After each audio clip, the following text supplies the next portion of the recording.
I have a little bit of an impression about the piece you're playing. It's well loved by music lovers, the Brahms Piano Concerto No. 1.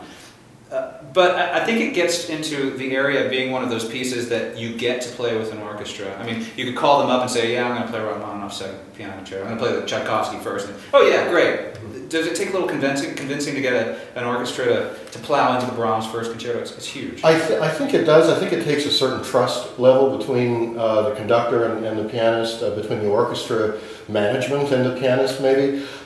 It happens to be one of the first major concertos that I played on a regular basis because when I was 24, it's the concerto that I chose for the finals of the Leeds piano competition in England, and I didn't enter that competition with any fantasy that I might win it. I actually entered that competition with a fantasy that if I got to the finals, I'd be able to play Brahms 1 with an orchestra, and there'd be nothing more they could say about it. I would actually be able to do it. And I was so thrilled when I got to the finals and so excited to be able to play Brahms 1 with orchestra. And because of having success in that competition, I was able in subsequent years to play it a lot. A work like either of the Brahms concertos, like any of the Beethoven concertos, they grow, they morph with your own sense of growth. They are so rich and so full of possibility that you can really come back. I mean, the Brahms 1, which of course also is a massively symphonic work and was conceived that way, that also has a great impact on, I mean, every performance is quite different. And it's not the kind of concerto where a conductor would sort of say to the pianist, well, what do you want to do, and I'll just follow everything. It's really the kind of concerto where there has to be a combination of ideas going into it. I mean, you might decide that you need to play a movement with a certain type of character, but it's a collaborative effort, there's no question. It starts with a rather in-your-face gesture, which is a massive bass sound in the orchestra with timpani.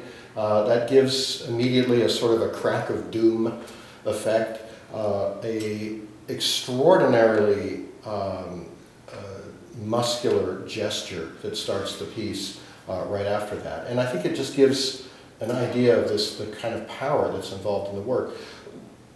After hearing this unbelievable orchestral exposition of ideas, maybe the next big surprise is that the piano entry, the first piano entry, isn't in any way equally bombastic or combative or anything like that. It actually comes in somewhat subdued, almost sneaking in, and then fairly quickly builds into something very big. And then you just have this massive ideas being traded back and forth, and long phrases, very long phrases.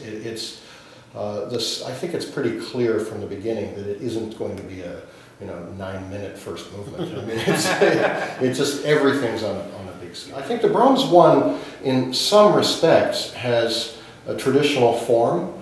It's just a very long version of that traditional form.